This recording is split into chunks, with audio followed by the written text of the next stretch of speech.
अभी तक जो हम उसका क्वेश्चन देखे थे किसका, वेरिएबल मास सिस्टम का। तो उसमें बेसिकली हम करते क्या है कि एक टाइम dt लेते हैं और उस टाइम dt में चेंज इन मोमेंटम देखते हैं। सो इसका बेसिक जो मेथड है वो है find change in momentum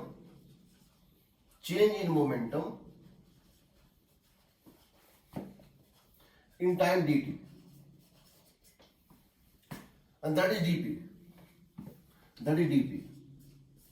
After that your force would be equal to dp by dt.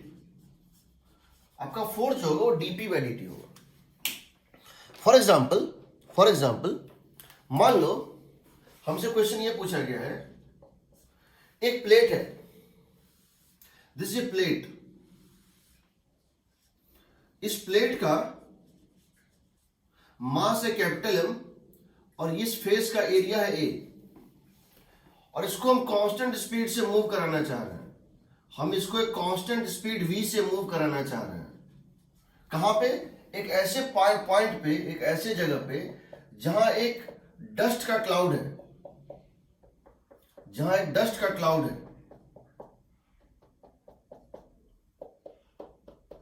This is A cloud of dust, this is A cloud of dust. ये सारे cloud के पार्टिकल जो हैं इधर चल रहे हैं, किस स्पीड से? u स्पीड से। The cloud is moving with speed u, every dust particle is moving with speed u, and the density of this dust particle cloud, the density is rho। समझ रहे हैं? हम एक प्लेट को move करा रहे हैं एक ऐसे रीजन में जहां पे डस्ट पार्टिकल फ्लो कर रहे हैं स्पीड u से। Dust particles are moving with speed u, and I'm moving a plate of area A with constant velocity v. I wish to know what is the force required to move it. Okay, so question हम यहां पे लिख रहे हैं, we are moving a plate with constant velocity v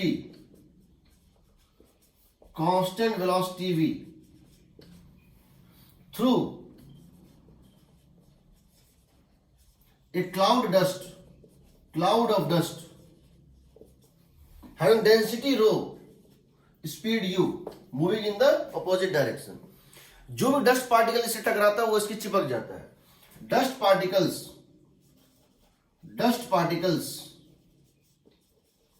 stick to the plate। जो भी dust particle से टकराता है वो इससे चिपक जाता है। ठीक, तो हमको इसको इसी तरह से क्या होता है, एरोप्लेन जो होता है जब वो क्लाउड में चलता है तो क्लाउड का रेजिस्टेंस होता है एक किस्म का, जिसको बोलते हैं क्लाउड का रेजिस्टेंस। अगर क्लाउड उस पर चिपकते चले जाए तो उसको फोर्स लगाना पड़ेगा, कांस्टेंट स्पीड से चलने के लिए फोर्स लगाना पड़ेगा। याद रखना, हमको ये फोर्स निकालना है, व्हाट इज दिस। तो क्या करेंगे, हम सबसे पहले समझने की कोशिश करते हैं मोमेंटम के बारे में। हम कहते हैं कि मान लो ये एक प्लेट था, ये एक प्लेट है और ये एक डस्ट का एक पोर्शन है। इमेजिन करो डस्ट का भी एक प्लेट बना हुआ है। ये एक प्लेट हमारा है और ये किस स्पीड से चल रहा है? v स्पीड से। किसी टाइम t पर ये स्पीड v से चल रहा है। ये किस स्पीड से चल रहा है? u स्पीड से। मान लो इसकी मास तो दी हुई है, m है, इसकी मास है dm। स्मॉल टाइम dt में ये इससे चिपक जाएगा, स्मॉल टाइम dt में दोनों चिपक जाएगा, लेकिन इसकी स्पीड कांस्टेंट है। तो स्मॉल टाइम dt के बाद क्या होगा बताओ? At t plus dt these two would become same and both would be moving with speed v। यही ना, स्मॉल टाइम dt में से चिपक जाएगा और इसकी स्पीड v है तो ये भी v के साथ चल रहा होगा। इनिशियल मोमेंटम और फाइनल मोमेंटम निकालते हैं। फाइनल मोमेंटम कितनी है बताओ? फाइनल मोमेंटम है p final m plus dm into v. Final momentum है m plus dm into v. Initial momentum क्या था बताओ? इनिशियल मोमेंटम था m into v minus dm into u. m into v minus dm into u. इसका मतलब अगर हम p final minus p initial करें, p final minus p initial करें तो क्या होगा बताओ? m plus dm v, m plus dm into v minus ये होगा m plus dm into v minus mv minus dmu।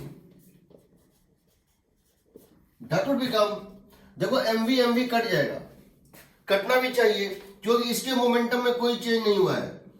इस पर्टिकुलर प्लेट की मोमेंटम पहले भी mv थी, अब भी mv है और सेम डायरेक्शन में है, तो ये कट जाएगा। कितना आएगा? dm into v plus u. ऐसा क्यों हो रहा है? क्योंकि इसकी स्पीड पहले थी माइनस यू, अब कितनी हो गई इसकी स्पीड? Plus v. तो माइनस यू से प्लस वी, इसके मोमेंटम में कोई चेंज नहीं आया। तो जो भी मोमेंटम में चेंज आया है वो इस डस्ट का है। ये माइनस यू से प्लस वी हो गया। तो डीएम मास का मोमेंटम माइनस यू से प्लस वी हो गया। चेंज कितना हो गया? U plus v. ये तो मोमेंटम का चेंज है डीपी, ये तो मोमेंटम का चेंज है डीपी। हमको निकालना क्या है? Force d p by d. तो डीपी बाई डी हो जाएगा dm by dt times of v plus u. Now how to find dm by dt? ये मास dm कितना होगा? स्मॉल टाइम dt में कितना मास इससे टकराएगा? तो जरा सोचो, ये मूव करेगा v dt राइट, ये मूव करेगा u dt राइट, तो कितना क्लाउड का लेंथ कहीं टकरा जाएगा। समझो, ये मूव करेगा v dt राइट, ये मूव करेगा v dt राइट और ये मूव करेगा u dt राइट। देखो ये डिस्टेंस होगा u dt और ये वॉल मूव करेगा v dt, तो कितना लेंथ क्लाउड कैसे टकराएगा? तो हम लिख सकते हैं dm इज इक्वल टू, हम लिख सकते हैं dm इज इक्वल टू, क्या लिख सकते हैं? Area of cross section, area of cross section into height. Height का मतलब कितना है? u dt plus v dt। देखो ये हो गया v dt, ये हो गया u dt। तो जितना सेक्शन इसका टकराया, जितना लेंथ क्लाउड का टकराया, तो u plus v dt। Area into height कितना हो गया? Volume into density. Area into height, small height, area into d h height, volume into density, ये होता है डीएम। अगर हम डीएम बाई dt यहां से निकालें तो क्या है बताओ? यहां से dm by dt, the mass of the dust particle colliding per second with this, that is changing the momentum. The mass of the dust particle undergoing collision in the time dt, dm by dt होगा a rho v plus u। और यहां इसको डाल दें dm by dt को, तो यहां से फोर्स होगा तुम्हारा, ये हो जाएगा a rho v plus u का whole square. This is the force, a rho v plus u का whole square. This is the force required to move it with constant speed. ठीक, समझ रहे हो? सर हाँ सर, वो मुझे वहां से समझ में नहीं आया sir. dm is equals to a into u plus v dt, वो जो आपने लिखा। ठीक है, बता रहा हूं।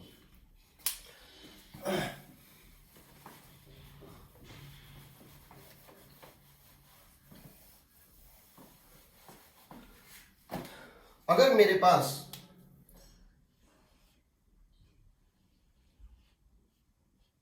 एक प्लेट है और ये मूव कर रहा है suppose with speed of 3 metre per second, और इधर से क्लाउड भी जो है, इधर से क्लाउड भी है जो कि मूव कर रहा है with speed of suppose 2 metre per second. हम जानना चाहते हैं कि स्मॉल टाइम dt में 1 मिली सेकेंड में, 1 माइक्रो सेकेंड में, कुछ स्मॉल टाइम dt में कितना लेंथ इसका कितना लेंथ इससे कोलाइड करेगा। तो सोचो अगर ये रेस्ट पे होता तो ये कितना चलता? 3 dt चलता। अगर ये रेस्ट पे होता, क्लाउड रेस्ट पे सिर्फ प्लेट मूव कर रहा होता, तो भी तो वो टकराता, तो भी तो ये कुछ डस्ट पार्टिकल के कांटेक्ट में आता। ये डस्ट पार्टिकल के कांटेक्ट में आता due to movement of the plate 3 dt time dt। ये लेंथ जो है, इस लेंथ का जो सारा डस्ट है वो कहीं न कहीं से चिपक जाता। अगर ये रेस्ट पे होता, सिर्फ ये मूव कर रहा होता, अगर ये रेस्ट पे होता और ये मूव कर रहा होता, तब कितना डस्ट का लेंथ चिपकता है इसमें। ये क्या होता, ये होता यहां से देखो 2 dt, समझ रहे हो ना। तो बेसिकली हम कहना चाह रहे हैं बिकॉज दोनों चल रहा है, इतना length of dust dt time में इससे स्टिक कर चुका होगा, स्टिक कर चुका होगा, इतना लेंथ इससे स्टिक कर चुका, यानी कि जितना वॉल्यूम या जितना मास dm तुमको निकालना है, जिसकी स्पीड u से बढ़ के v होगी, -u से +v होगी, वो मास dt टाइम में, क्योंकि दोनों चल रहा है, वो होगा u प्लस v, क्योंकि सेम डायरेक्शन है, u प्लस v dt। इतना हाइट, तो इतने हाइट का मास dm कैसे निकालोगे, u प्लस v dt, ये तो हो गया हाइट, ये तो हो गया हाइट। dt टाइम में u plus v into dt हो गया हाइट, इंटू एरिया, ये हो गया volume of the dust particle that collided, into density that the mass of the dust particle that collided. This mass of the dust particle dm have change in momentum -u to +v, so v plus u। Momentum की बात करें इस dust particle की, हो जाएगा dm u plus v dt, height into area, volume into density, mass into v plus u।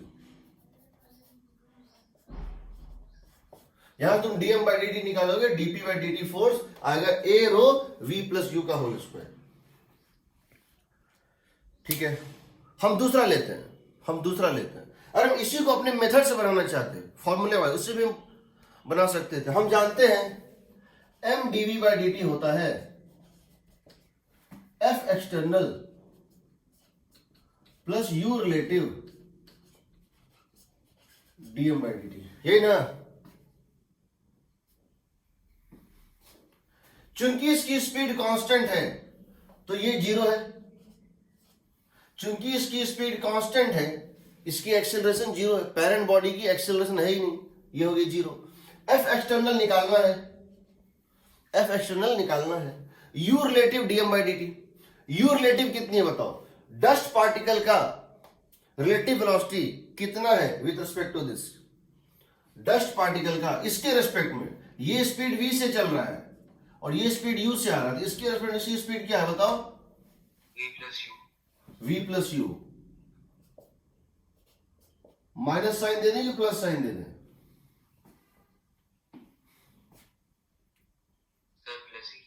ठीक है चलो। वैसे हम जानते हैं कि फोर्स किधर लगाना, you plus DM by D T.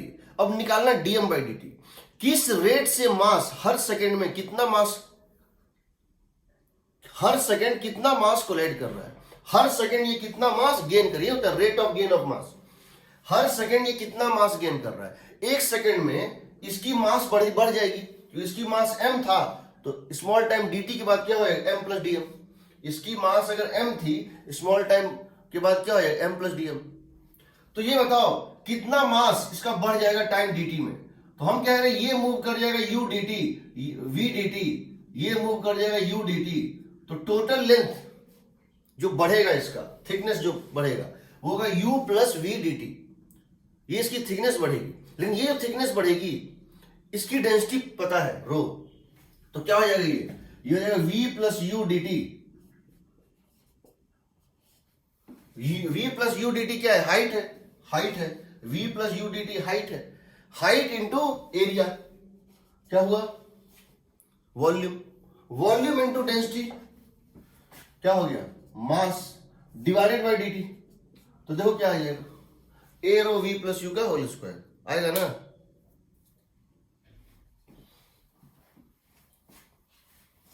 ठीक है,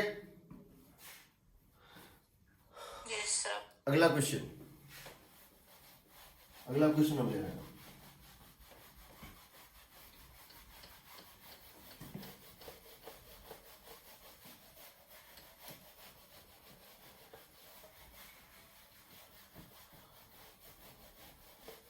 पिछले 2 सालों में एडवांस पेपर में आईआईटी ने थोड़ा सा अपना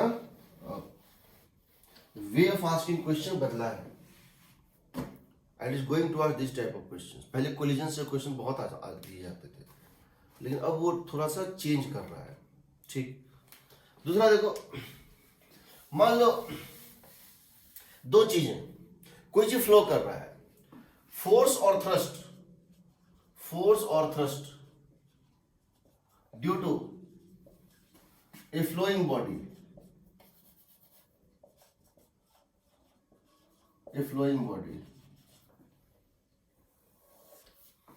जब भी आप किसी फ्लूइड को फ्लो कराएंगे या किसी धागे को फ्लो कराएंगे, इसमें एक बड़ा इंपॉर्टेंट चीज जो बहुत बहुत बार बार काम देता है, वो हम तुमको पहले ही बताया, इसको याद कर लेते हैं हम लोग। एक तो क्या है कि अगर कोई लिक्विड किसी पाइप में फ्लो कर रही हो, अगर किसी लिक्विड किसी पाइप में फ्लो कर रही हो, हम इसको डिटेल में देखेंगे फ्लूइड मैकेनिक्स में, अभी मैं बता देता हूं।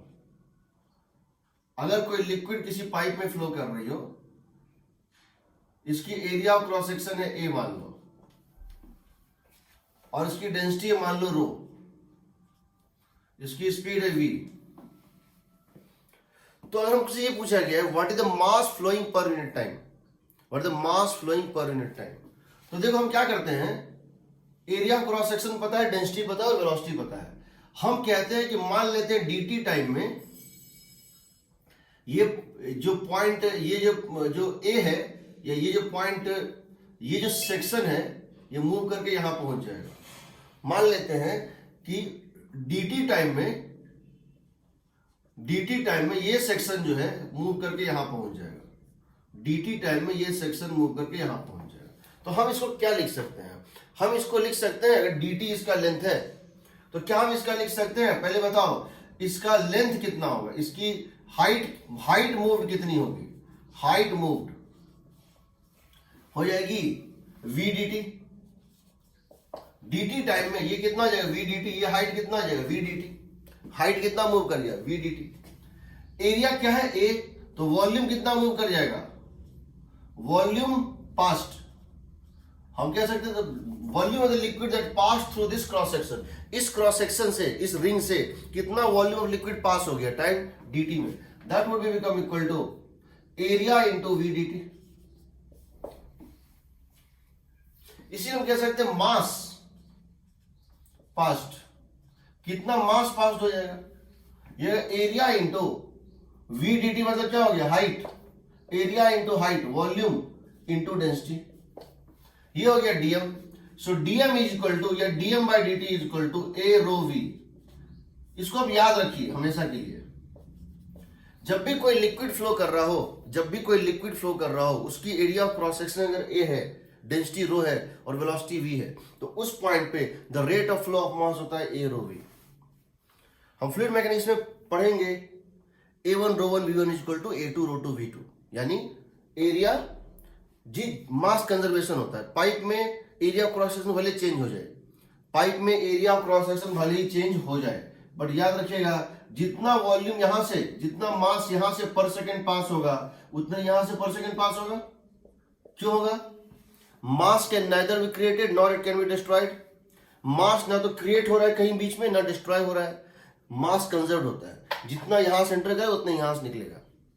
इसका मतलब है A1, यहां अगर एरिया क्रॉस सेक्शन है A1, डेंसिटी है रो 1 और यहां वेलोसिटी है V1 A1 रो 1, और यहां पर अगर वेलोसिटी हो गई V2, बढ़ जाएगी। जहां पाइप का क्रॉस सेक्शन घटता है, जहां पाइप का एरिया क्रॉस सेक्शन घटता है, वहां वेलोसिटी बढ़ जाता है। ये आप जानते हैं अपने एक्सपीरियंस से। तो A1 रो 1 V1 इंक्लूड हम बाद में देखेंगे फ्लूइड में, बट अभी तुमको याद रखना है कि अगर कोई लिक्विड फ्लो कर रहा है, उसकी dm बाई dt होती है area, density, velocity, a rho v। याद रहेगा,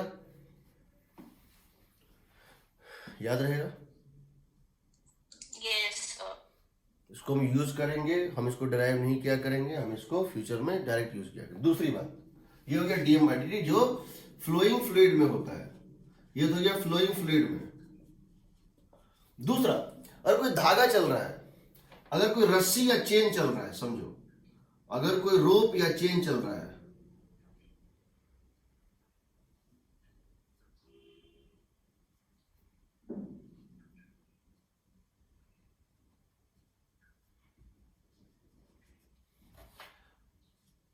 अगर कोई रोप या चेन चल रहा है, लैम्डा दी हुई है इसकी मास पर यूनिट लेंथ, लैम्डा दी हुई इसकी मास पर यूनिट लेंथ, और ये गिर रहा है, इसकी वेलोसिटी है v। तो अगर हम जानना चाहते हैं एक पर्टिकुलर पॉइंट से कितना मास पर सेकंड पास हो रहा है, तो हम क्या बोलते हैं कि मान लेते स्मॉल टाइम dt में ये कितना लेंथ पास हो जाएगा, बताओ। लेंथ पास हो जाएगा v dt। कितना लेंथ पास हो जाएगा v dt। तो कितना मास पास हो जाएगा dm, मास पर unit length into length pass. Length क्या पास हो रहा है v dt, बताओ कितना मास पास हो जाएगा, मास पर unit length into small length that passes from here to here, यही ना v dt।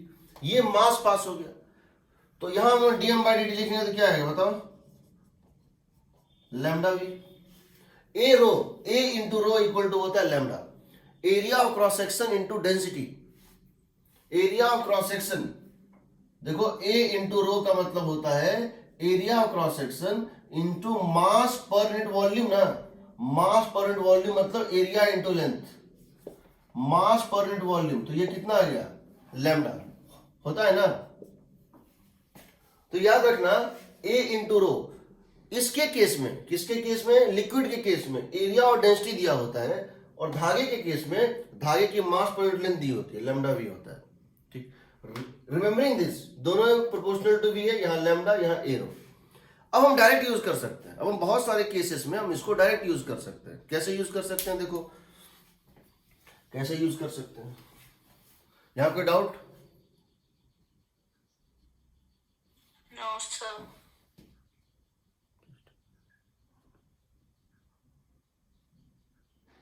ठीक है, देखो ए रो वी लैम्डा वी।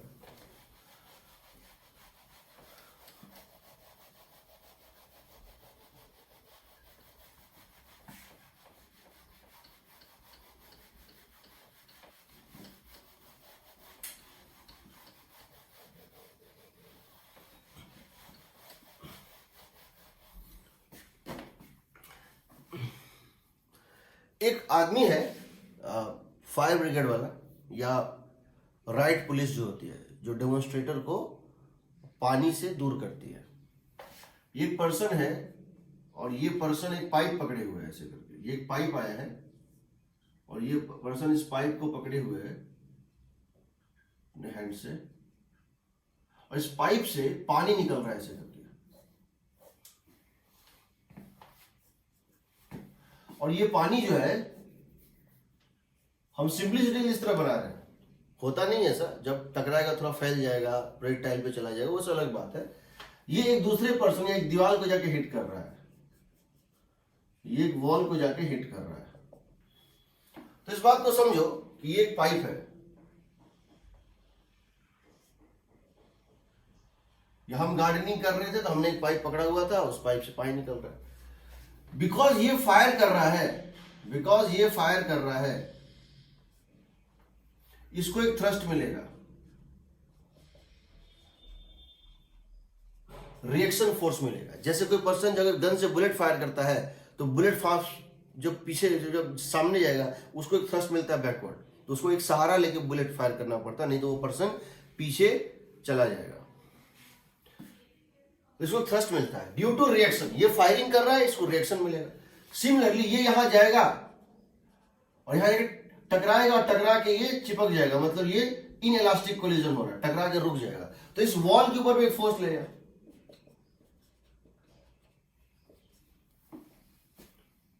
लगे ना, दोनों सेम वैल्यू आएगा। अगर यहां से यहां तक सब कुछ सेम रही है तो इसका एरिया क्रॉस सेक्शन दिया हुआ है ए, या किसी इंस्टेंट पे, ए का मतलब है जस्ट बिफोर कोलिजन या जस्ट बिफोर फायरिंग जो एरिया क्रॉस सेक्शन था।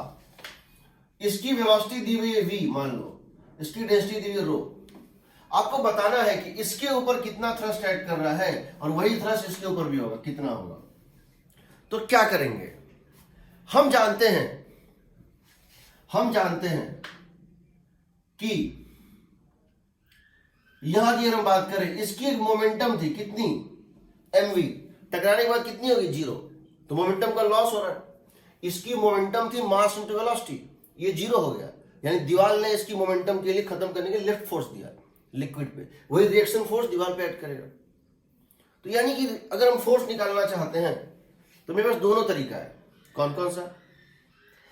पहला तरीका है m dv by dt is equal to F external जो भी है plus u relative into dm by dt। सही है। वॉल की बात करते हैं, वॉल का एक्सेलरेशन 0 है, वॉल पे एफ एक्सटर्नल जो थ्रस्ट फोर्स है वही होगा। वॉल अगर रुका हुआ है या वॉल पे जो फोर्स लगना है, मान लो ये एफ एक्सटर्नल है, प्लस यू रिलेटिव कितना है, वॉल के रेस्पेक्ट में इसकी स्पीड कितनी थी, v, वॉल के रेस्पेक्ट में इसकी स्पीड थी v, और dm by dt तुमको बता चुके हैं, क्या बताया था dm by dt, a rho v, तो फोर्स होगा in magnitude a rho v square, दोनों पे, चाहे इस पे लो चाहे इस पे लो, दोनों पे।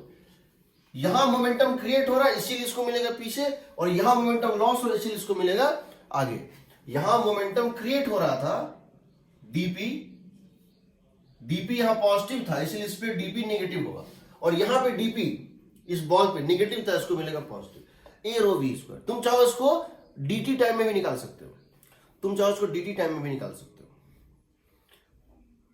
अगर कभी कभी इस टाइप से भी क्वेश्चन होता है, अगर एक पाइप है इस तरह से, इस पाइप में ये 90 डिग्री का बेंड है, यहां से लिक्विड आ रहा है और यहां से घूम के जा रहा है। आपको बताना है कि ये पाइप जो है इसके ऊपर कितना फोर्स लगेगा।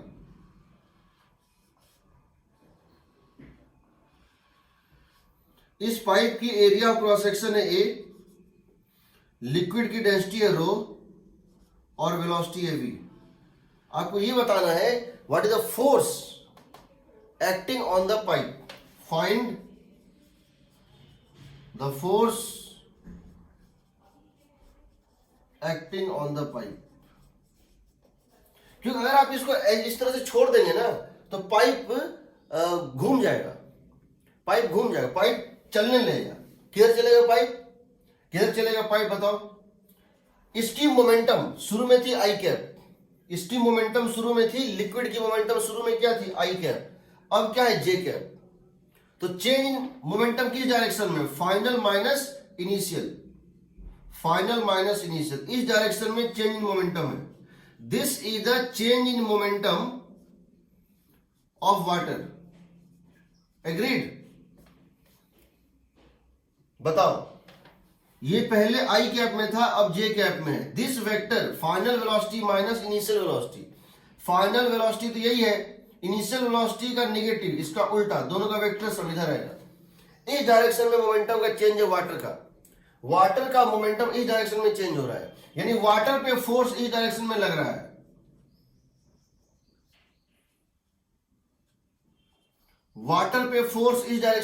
है। तो उसका रिएक्शन फोर्स इस पे लगेगा इस डायरेक्शन में, फोर्स ऑन ट्यूब। तो ट्यूब ऐसे भागने लगेगा, करके देखना। एक यू शेप, एक एल शेप की में अगर पानी भेजोगे तो इस डायरेक्शन में ये भागना स्टार्ट कर देता है। हमसे पूछा गया है कितना फोर्स ऐड कर रहा है इसके ऊपर, तो क्या करोगे, या तो सीधे उसको √2 टाइम्स कर देना, या फिर तुम्हारे पास एक और तरीका है, इसको सीधे √2 टाइम्स कर देना, या फिर एक काम करो, एक डीएम मास को यहां आने दो और इसको यहां तक जाने दो। एक स्मॉल डीएम मास को यहां से इसको यहां जाने दो, एक स्मॉल डीएम मास जो इस तरह से जा रहा था राइट वर्ड, उसको घूम के ऊपर जाने दो। बताओ चेंज इन मोमेंटम कितना होगा? Dp dm into we J cap minus we I cap. सही है? चेंज मोमेंटम होगा। डीएम की वेलोसिटी, फाइनल वेलोसिटी क्या थी? वी जे कैप। फाइनल वेलोसिटी क्या है? वी जे कैप। इनिशियल क्या थी? वी आई कैप। सही है? Agreed? Yes, sir. So what is dp by dt on the water particles? Her second water के मॉलिक्यूल में इस कॉर्नर पे मोमेंटम चेंज क्या हो रहा है? तो dp by dt is dm by dt v j cap minus v i cap. But तुम जानते हो dm by dt a rho v, तुम जानते हो dm by dt a rho v। जब भी लिक्विड फ्लो करेगा a रो v हमेशा याद रखना, बहुत बार काम देता है। ये हो जाएगा ए रो वी, ये हो जाएगा D M by D T equal to, ये हो जाएगा A rho we into we J cap minus we I cap. तुमको इसका ये क्या है? ये है ऑन वाटर। ये क्या है? On water. ये वाटर के ऊपर फोर्स लग रहा है। कौन लगा रहा है? कौन लगा रहा है? The walls of the tube, walls of the tube. ऐसे चलते हुए वाटर को अगर इधर भेजना है, ऐसे चलते हुए वाटर को अगर इधर भेजना है तो फोर्स तो चाहिए। ये वॉल्स ऑफ द ट्यूब लगा रहा है on water bye tube walls. इसका रिएक्शन फोर्स नेगेटिव हो जाएगा by water on the tube. तो इसके इस डायरेक्शन में देखो, ये जो फोर्स है ये तो तुम्हारा निकल गया v J cap minus we I cap, यानी in magnitude A rho we into root two v at 45 degree. But इस डायरेक्शन में निकालना है, इसका अपोजिट हो जाएगा। उसी तरह यहां तुमने निकाला था फोर्स, क्या निकाला था? यहां ए रो वी स्क्वायर। और तुम स्पीड को डबल कर दोगे, फोर्स कितना टाइम्स हो जाएगा? और तुम स्पीड को डबल कर दोगे, फोर्स कितना टाइम्स हो जाएगा? 4 टाइम्स होगा ना? हाँ सर। लेकिन अगर तुम एनर्जी को देखो, what the rate of loss of kinetic energy, चूंकि ये जब आ रहा था इसकी काइनेटिक एनर्जी के इनिशियल थी, डी के इनिशियल थी half into dm into v square. ये था ना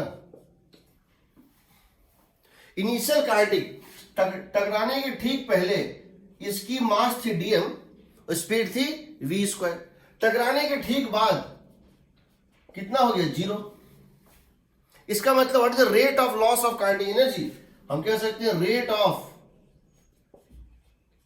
लॉस ऑफ काइनेटिक एनर्जी कितना हो जाएगा? Half into dm into v square. ये होगा ना rate of loss of kinetic energy, half into dm into v square. मैं सॉरी, रेट नहीं, लॉस ऑफ काइनेटिक एनर्जी। अच्छा, rate of loss dk by D t कर दो। But you know what is dm by dt? A rho v. What is dm by dt? A rho v. This becomes half times of A rho v into v square. यानी proportional to v cube. Proportional to v cube. Rate of loss of kinetic energy is proportional to v cube, and rate of change of momentum is proportional to v square. Speed को double करोगे, force हो जाएगा double. But speed को double करोगे, rate of loss of kinetic यहां कितना हो जाएगा? 8 टाइम्स हो जाएगा ना?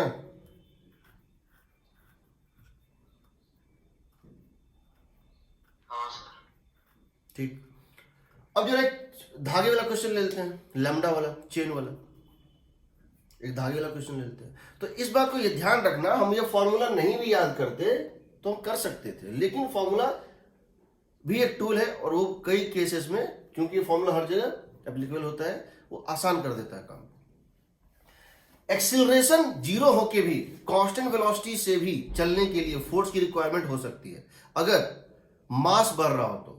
कांस्टेंट वेलोसिटी में अगर मास बढ़ रहा है, वेलोसिटी कांस्टेंट है बट मास इंक्रीज हो रहा है, तो पहले था 1 kg इंटू वी, अब है 1.1 kg इंटू सेम वी। मास सेम है, मास मास बढ़ गया बट स्पीड कांस्टेंट है, यानी पहले जो कुछ मास रेस्ट पे था उसने भी एक स्पीड गेन कर लिया, तो उसके लिए फोर्स चाहिए क्यों, मोमेंटम क्रिएट हो रहा है। ये बहुत बड़ा चीज होता है, ये बहुत बड़ा चीज होता है। जो वेव्स पढ़ाएंगे, वेव्स तो बताएंगे कि एक वेव जो होता है वो मोमेंटम और एनर्जी कैसे कैरी करता है, ठीक है। चलो हाँ सर एक बार ये वाला क्वेश्चन फॉर्मूला से करके बता दो प्लीज। कौन सा, ये हाँ सर ये पाइप वाला। पाइप वाला फॉर्मूला से करें, चलो करते हैं। वैसे मैंने कभी किया नहीं बट मैं जानता हूं कि मेरे पास स्किल है तो हम कर तो सकते ही हैं।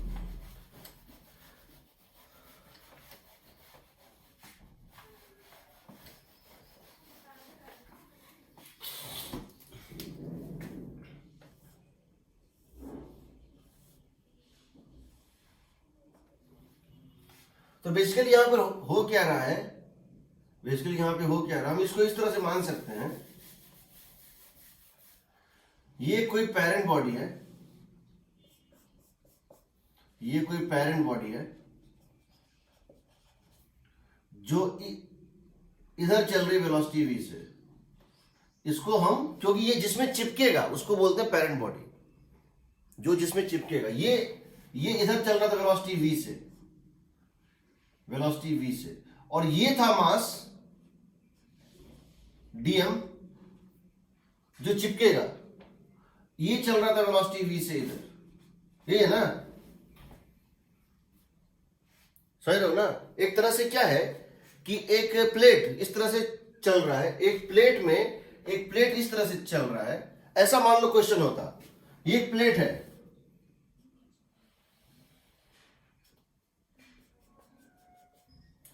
और ये एक मास dm है,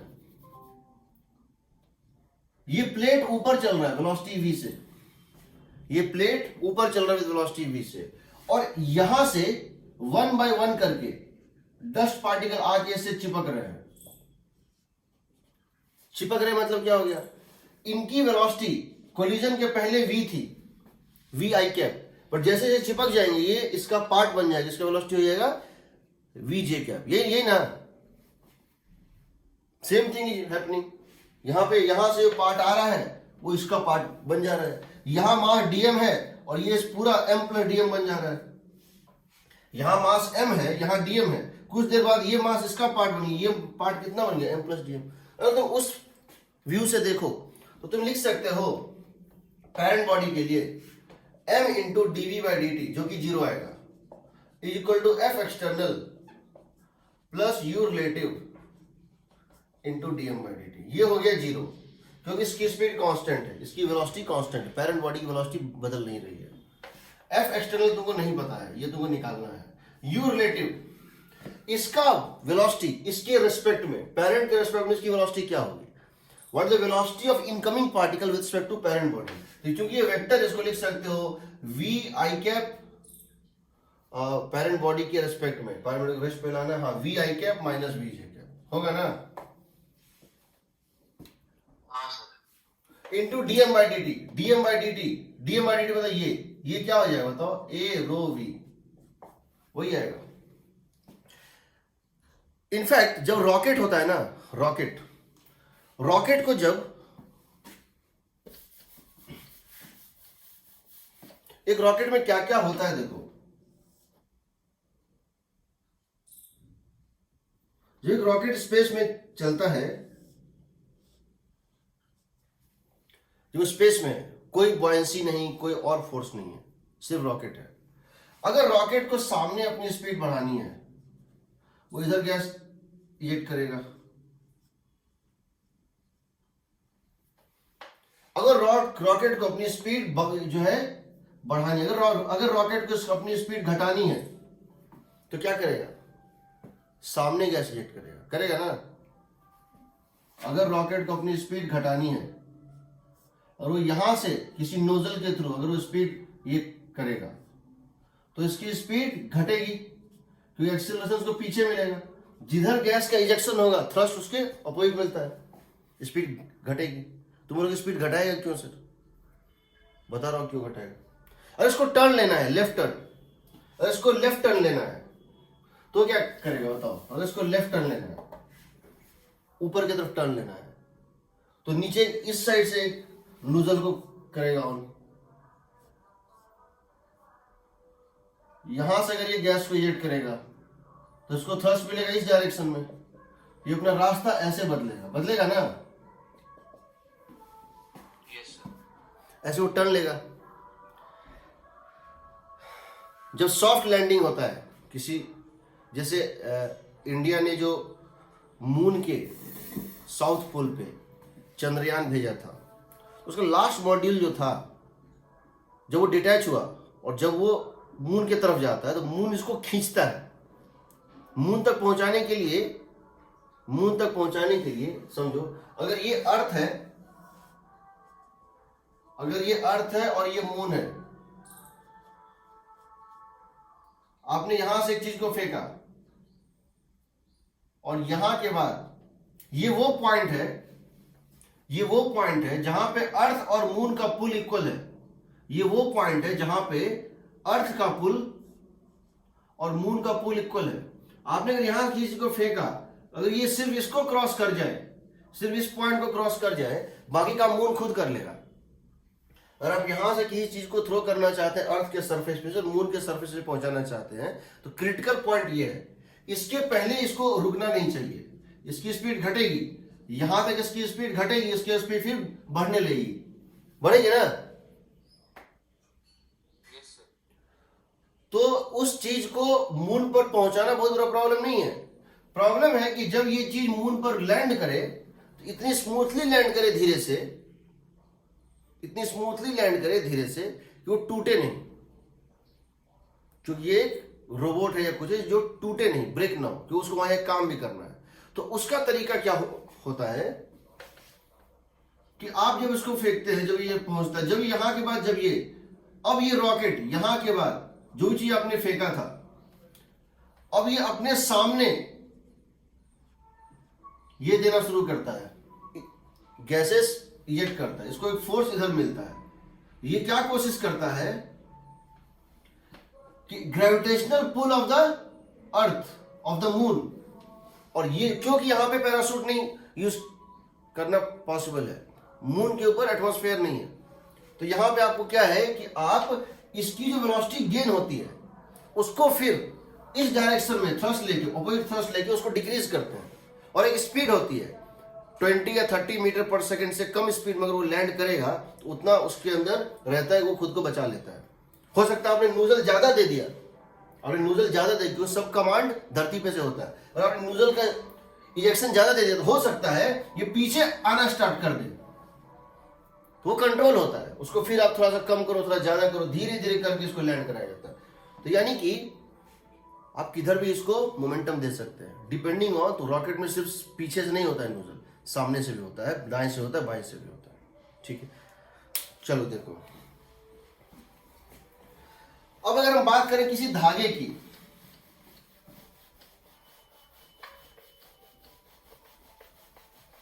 और हम किसी बात करें धागे की, धागे में क्या होता है, या कोई रस्सी या चेन, रस्सी या चेन में क्या होता है, देखो रस्सी होता है, रस्सी, चेन और रोप में क्या फर्क होता है, चेन और रोप में क्या फर्क होता है जानते हो?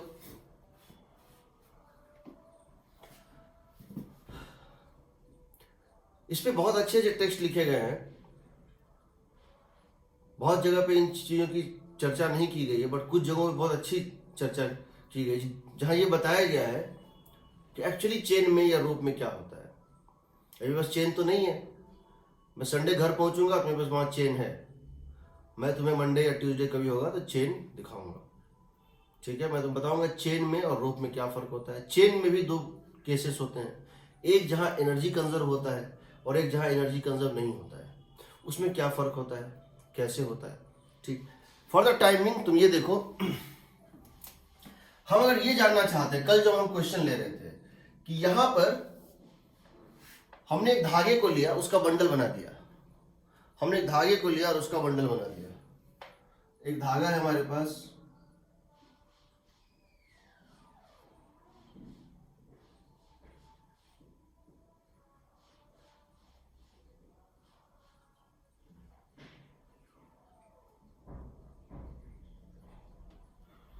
हम इस धागे को खींच रहे हैं, इसके एक एंड को खींच रहे हैं, ये एक थ्रेड है जिसका मास पर यूनिट लेंथ लैम्डा है, और आप इसको खींच रहे हैं। आप इसको क्या कर रहे हैं, आप इसको खींच रहे हैं। वी इस एंड को आप पकड़ के, this and A is pulled with constant velocity v। इसकी स्पीड कांस्टेंट है, कितनी है, v है। इसको मैं v स्पीड से खींच रहा हूं, इस एंड को मैं v स्पीड से खींच रहा हूं। ये जो a thread is piled on a smooth table, और आप इसे खींच रहे हैं, तो होगा क्या, इसमें से एक एक करके धागा बढ़ता जाएगा, इसमें और इसमें घटता जाएगा। इसमें एक पर्टिकुलर लेंथ वाइंडिंग किया हुआ है, पर्टिकुलर लेंथ मूव, यानी दो पार्ट में है। किसी भी इंस्ट्रूमेंट के दो पार्ट में, एक वो पार्ट जो मूव कर रहा है और एक जो पार्ट रेस्ट पे है। आपको ये बताना है कितना फोर्स रिक्वायर्ड चाहिए। What is the force required? Find the force required to do so. Find force required.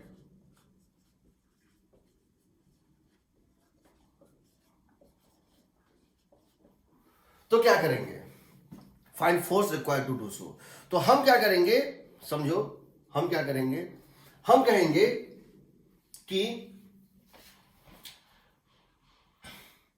दो तरीका है मेरे पास। पहला है कि हम इसकी चेंज ऑफ मोमेंटम देखें स्मॉल टाइम dt में, या इसको हम पेरेंट बॉडी मान लें, या इसको हम पेरेंट बॉडी मान लें, हम कुछ भी कर सकते हैं, ठीक। तो पहला है कि टाइम t पर क्या कंडीशन था, समझो।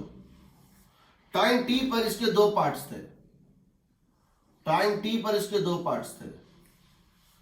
एक जो मूविंग पार्ट था और एक जो रेस्ट पार्ट था। मान लेते हैं मूविंग पार्ट की लेंथ है x, मान लेते हैं मूविंग पार्ट की लेंथ है x, इसकी कुछ लेंथ होगी, और ये किस स्पीड से चल रहा है, v स्पीड से चल रहा था।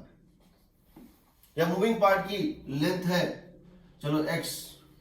स्मॉल टाइम dt में क्या होगा, एट t प्लस dt क्या होगा, इसका एक छोटा सा टुकड़ा इसका पार्ट बन जाएगा, इसका एक छोटा सा टुकड़ा भी चलने लगेगा। तो ये जो पार्ट रेस्ट पे था dx, जो पहले रेस्ट पे था, अब हम क्या देख रहे हैं, अब हम क्या देख रहे हैं, ये जो पार्ट है अब इसकी लेंथ हो जाएगी x प्लस dx।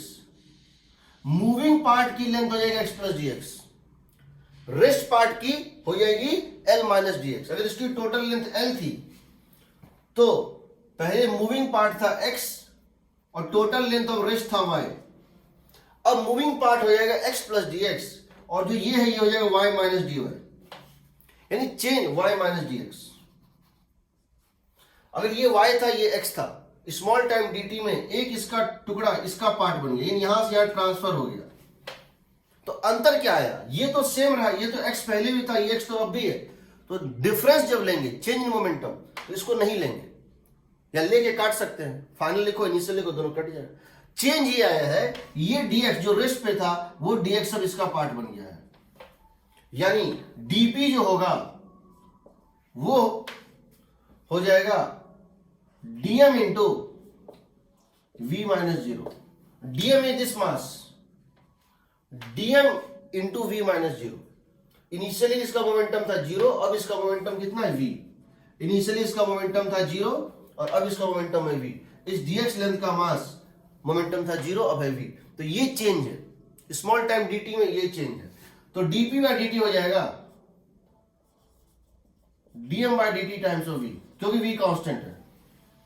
और तुम जानते हो dm बाय dt होता है लैम्डा v, थ्रेड के केस में होता है लैम्डा v। तो फोर्स कितना हो जाएगा, lambda v square. This is the force required to move it, this is the force required to move it. दूसरा तुम ये भी कर सकते थे, दूसरा तुम ये भी कर सकते थे, इसको अगर तुम पेरेंट बॉडी मान लो, इसको तुम पेरेंट बॉडी मान लो, तो इसके लिए क्या लिखोगे, लिखोगे m dv by dt, f external plus u relative dm by dt। इसको अगर तुम पेरेंट बॉडी मान लो तो पेरेंट बॉडी का मास कुछ रहा होगा, और ये लेंथ x है तो पेरेंट बॉडी का मास, इंस्टेंटेनियस मास कितना होगा, इस पेरेंट बॉडी का इंस्टेंटेनियस मास कितना होगा, लैम्डा x।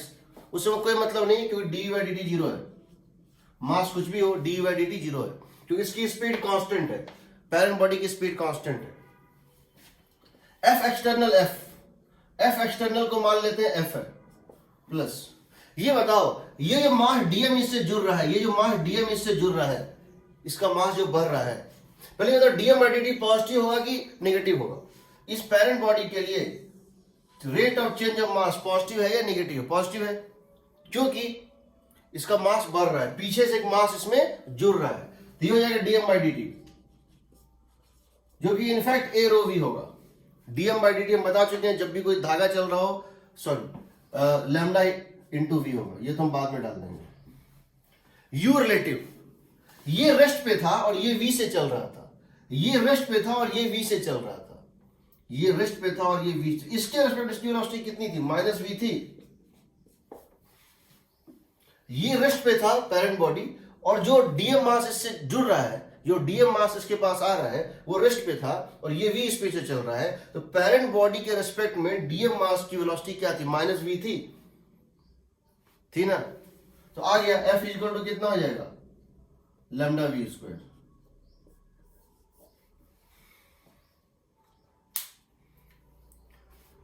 चलो एक ऐसा केस लेते हैं जिसमें धागा भी है, फोर्स भी है, फोर्स भी है, और चाहो तो एक्सेलरेशन भी ले लो।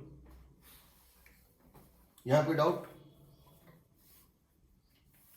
तुम कैसे भी कर सकते हो, क्वेश्चन अगर आ गया तो तुम बना लोगे, ये भी तय है। थोड़ा सा सोचना पड़ेगा, थोड़ा सा ठंडे दिमाग से, बट आ जाएगा, क्वेश्चन आएगा तो आ जाएगा, ठीक है। हमको यही जो धागा है ये पाइल करके रखा हुआ है, ये गलती से मैंने ये क्वेश्चन जो है एलिवेट बैच में, ये क्वेश्चन मैंने ले लिया था कब, जब सेंट्रल मास पढ़ा रहा था, नहीं सेंट्रल मास नहीं, वर्क पावर में, और जब बीच में गया तो मैंने इसको बोला था मैं बाद में बताऊंगा जब मैं वेरिएबल मास सिस्टम बताऊंगा, अगर एलिवेट के बच्चों को याद होगा तो। इसमें ये था कि ये ग्राउंड है, स्मूथ सरफेस है, और यहां पर एक धागा इस तरह से कुछ पाइल करके रखा हुआ है, और आप इस धागे को ऊपर खींच रहे हैं ऐसे, आप इस धागे को ऊपर खींच रहे हैं, एक धागा यहां पे वाइंड करके रखा हुआ है, लूजली वाइंड करके आप इस धागे को ऐसे करके ऊपर खींच रहे हैं, और ये वेलोसिटी दी हुई है, मान लेते हैं। सो यहां क्वेश्चन है, a thread is put as a piled roll या जो भी है on a smooth table, and its one end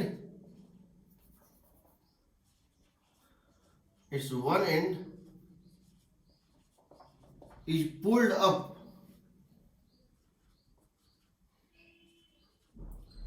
with constant speed v। आप इसको कांस्टेंट स्पीड से इसको पुल कर रहे हैं। फाइंड the force required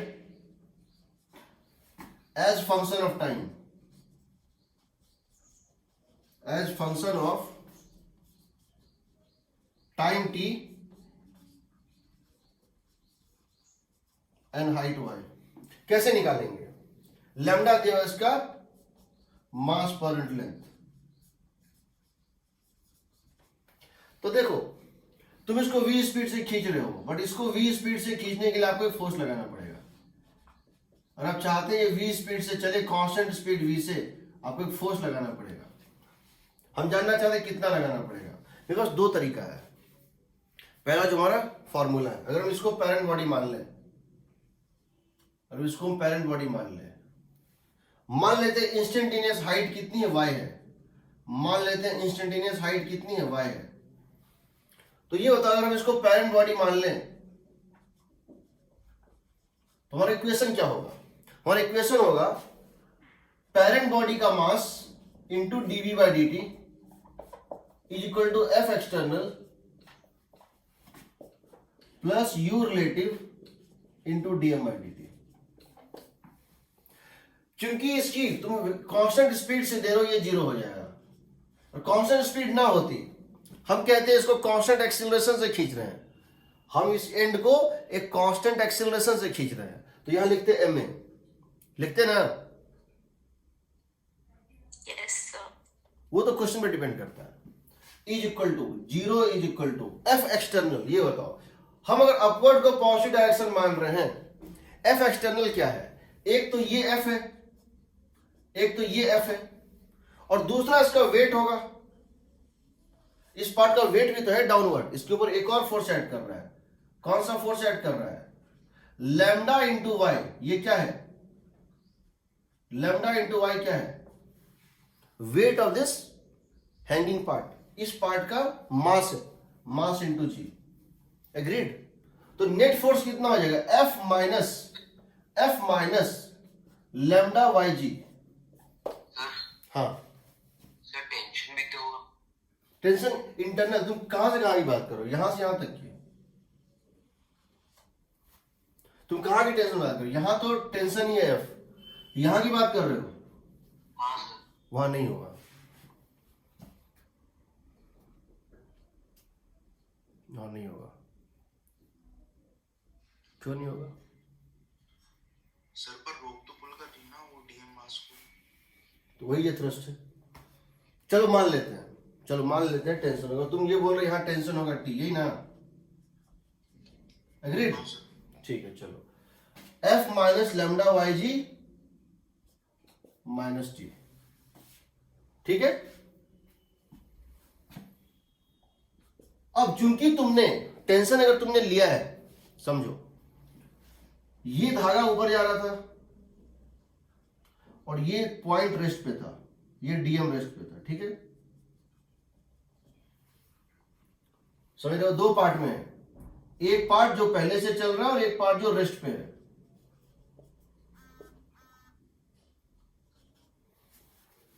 इसकी वेलोसिटी भी है। अब तुमको समझना ये है, तुम समझना ये है, ये इससे चिपक जाएगा, जब ये इससे चिपकेगा तो क्या होगा, जब ये इससे चिपकेगा तो ये इसको खींचेगा पीछे, इस पे एक फोर्स लगेगा पीछे और इस पे फोर्स लगेगा आगे, लगेगा ना।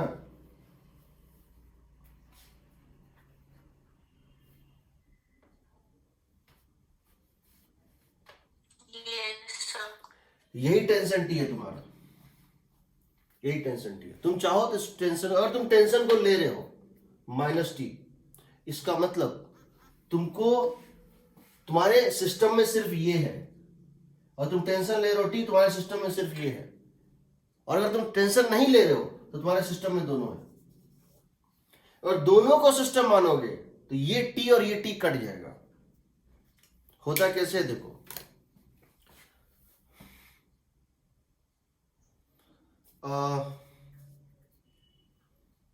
ये चेन है, कैसे बताएं, रुक जाओ।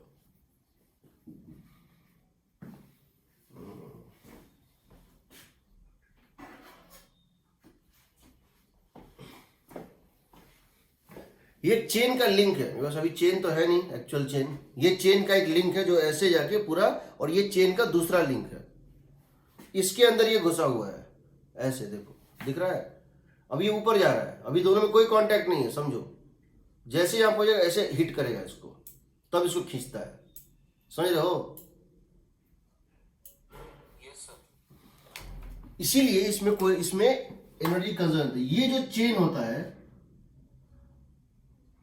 अगर इस चेन को हैंग कर दें, और ये चेन के लिंक्स हैं, और अंतिम चेन यहां रखा हुआ है ऐसे करके, तो तुमको पता है ये चेन और ये चेन, यहां कोई फोर्स नहीं लगा रहा है,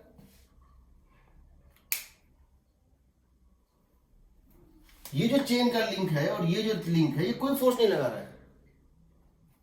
ये जो चेन है और ये जो चेन है, जैसे इरोडो में भी क्वेश्चन है जो ये कहा गया कि एक पाइप है और इस पाइप से एक चेन जो है ऐसे हो रहा है।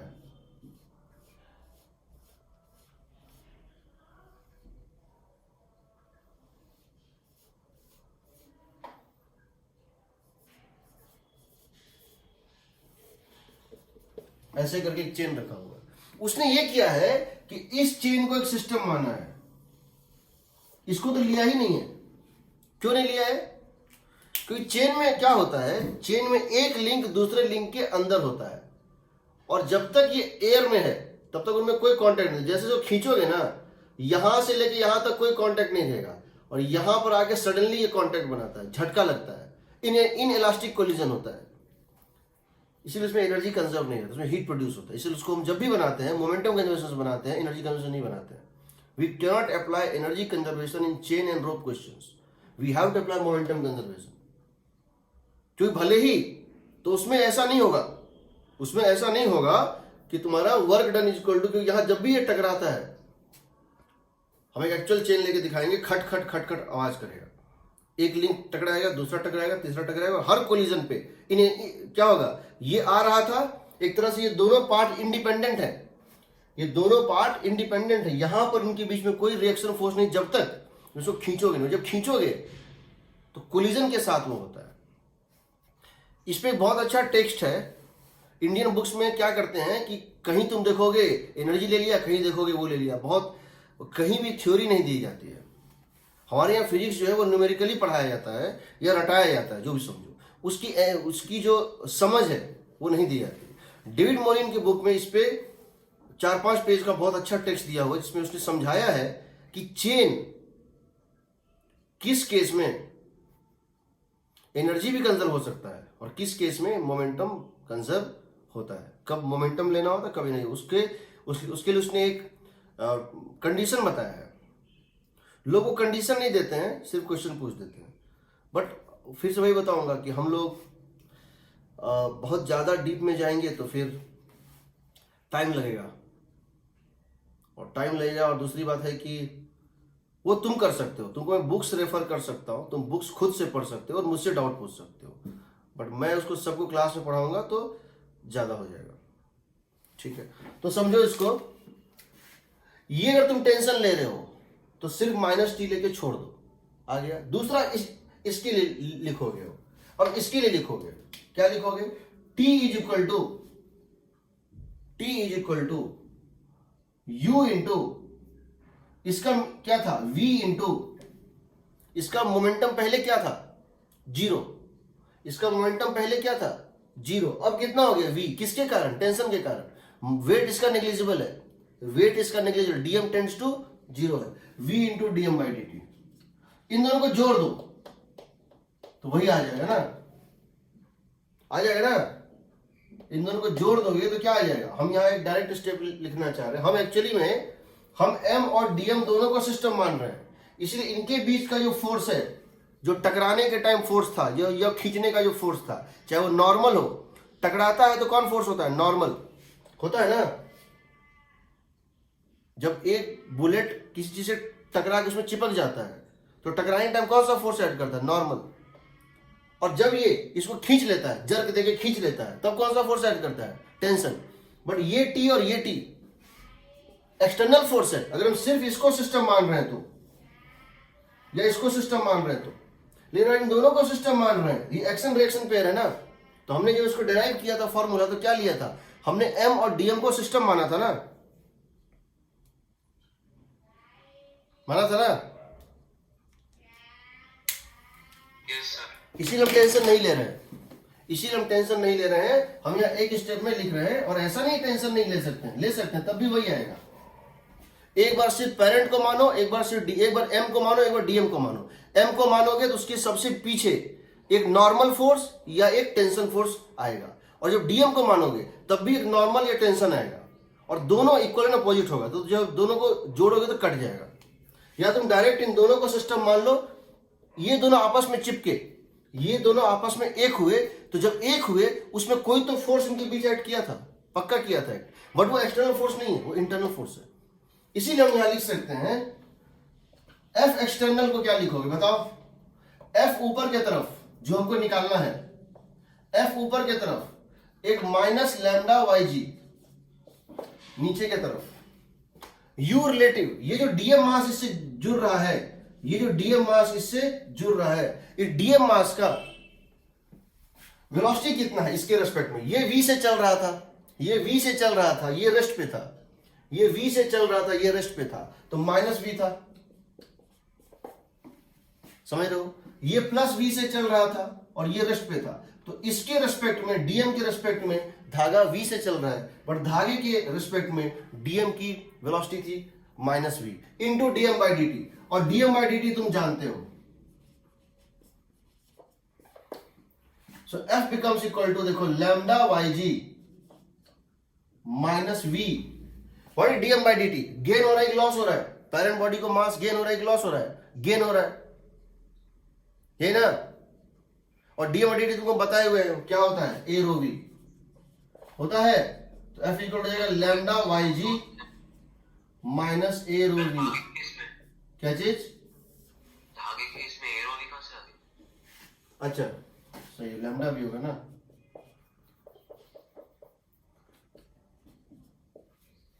तो तुम देखो v तुम्हारी कांस्टेंट है, y बुक्स में ये लिखा होता है सिंपली कि इसको दो फोर्स चाहिए, एक इसके वेट को बैलेंस करने के लिए, एक मोमेंटम बढ़ाने के लिए, एक वेट को बैलेंस करने के लिए, एक मोमेंटम बढ़ाने के लिए।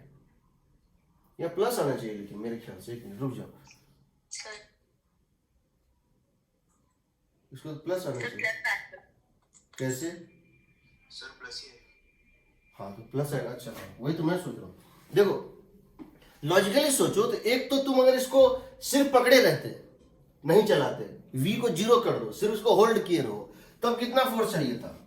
ये चाहिए था वेट को बैलेंस करने के लिए। दूसरा, अगर तुम इसको v स्पीड से खींच रहे हो और ग्रेविटी नहीं होती, जो धागा वाला उस केस में किए थे, टेबल के केस में हॉरिजॉन्टली जब उसको मूव कर रहे थे, तब क्या लेगा? Lambda v square. Lambda v square है इंक्रीज इन मोमेंटम, तो दोनों का सम हो जाएगा। तो यहां तुम देखो, और तुमसे हम एफ वर्सेस वाई का ग्राफ पूछेंगे, एफ वर्सेस वाई का ग्राफ पूछेंगे, फोर्स वर्सेस वाई, तो स्ट्रेट लाइन होगा y is equal to mx plus c, y is equal to mx plus c. एक ये वेरिएबल है और एक ये वेरिएबल है, बाकी सब तो कांस्टेंट है, स्ट्रेट लाइन ग्राफ बनेगा। यही y, इसी y को तुम क्या लिख सकते हो? बिकॉज तुम इसको कांस्टेंट स्पीड से खींच रहे थे, बिकॉज तुम कांस्टेंट स्पीड से खींच रहे थे जीरो से, तो y की वैल्यू कितनी है? vt होगी। इंस्टेंटेनियस y की वैल्यू कितनी होगी? vt होगी। तो ये कितना हो जाएगा? f इक्वल टू, बताओ, lambda into v t into g plus lambda into v square. ये भी आएगा straight line, because this is a constant, variable सिर्फ दो ही है, f और t। Constant is a straight line with positive slope and positive intercept, positive slope and positive intercept. ये तुम्हारा फोर्स होगा। अब तुमसे अगर मैं ये जानना चाहूं कि instantaneous power delivered by this force, इस फोर्स ने इंस्टेंटेनियस पावर के डिलीवर्ड किया, तुम जानते हो पावर होता है एफ डॉट वी, पावर होता है F dot v. Power delivered by force F is defined as F dot v, where v is the velocity of the point of application of the force. बताया था।